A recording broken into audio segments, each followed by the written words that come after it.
of trust has to do with fees, charges, all sorts of things. Do you think your clients are getting value for their money? Value for money is difficult. It's only the client can really attest to that. I'm a customer of a bank too, by the way. I use banks other than my own for my transactions. So I also have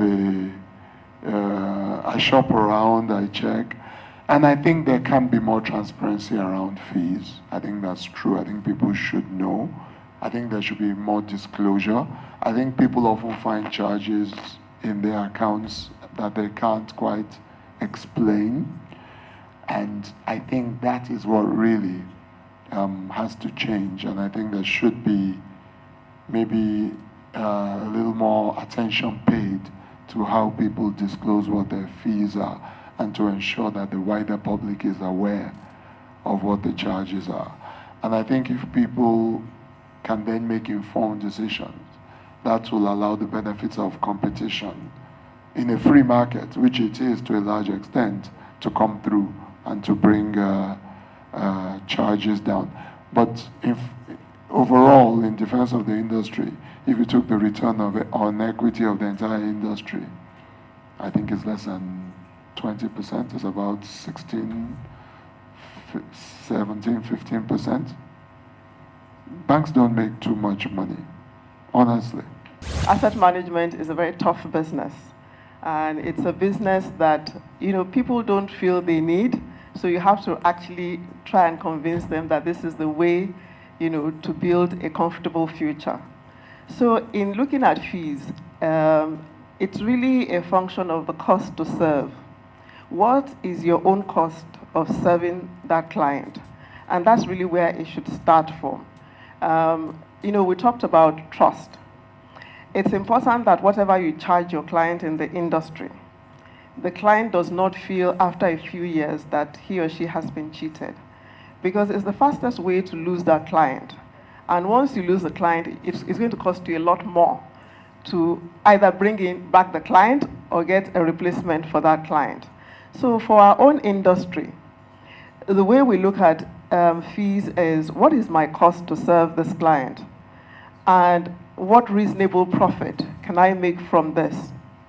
And if this client stays with me for the next 25 years, and I also manage the client's next generation, then I would be comfortable because I have consistent return on that from that client. And that is really what is more important.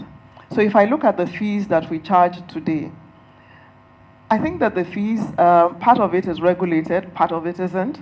The mutual funds are regulated. And I think the fees are fair today.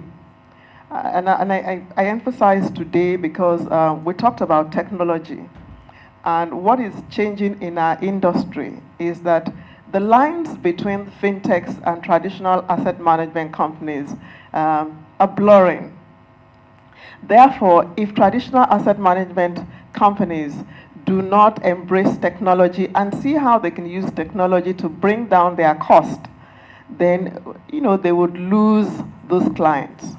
But on top of that is for asset managers to be able to define clearly whether there is value for even what you are charging the client.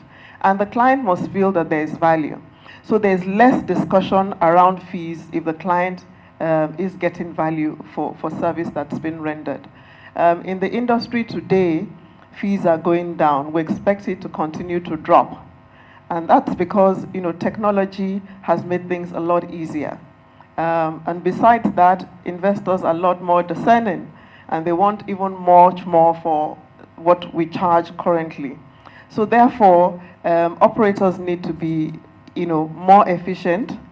They need to be more aware of what the investors know and be able to provide value.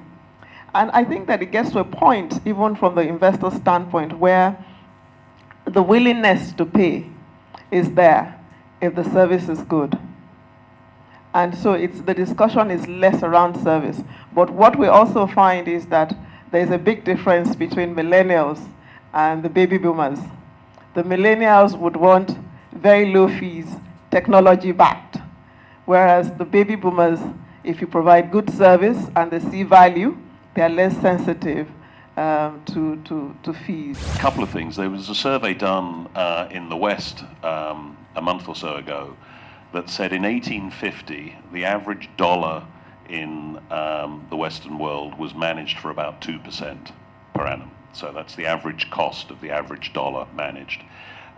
In 2018, the average cost is 2%. So 168 years, our industry enjoys the same gross margin that it did. I know of no other industry that has managed to defend its gross margin for 168 years. So I think the evidence is, going back to your point, that the asymmetry of information and the difficulty of changing accounts. I mean, anyone in the West who's tried to open a new bank account recently, it's not easy to change your bank account. You can't shop around. I mean, it's just not true to say that.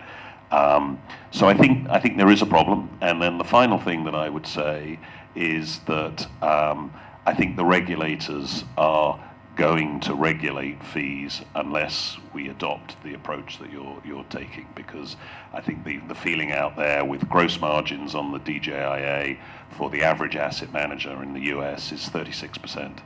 It's the highest of any category within the industry, so within the Dow Jones. So I think this is a creeping problem. I think technology is the solution, I agree, and that will help us.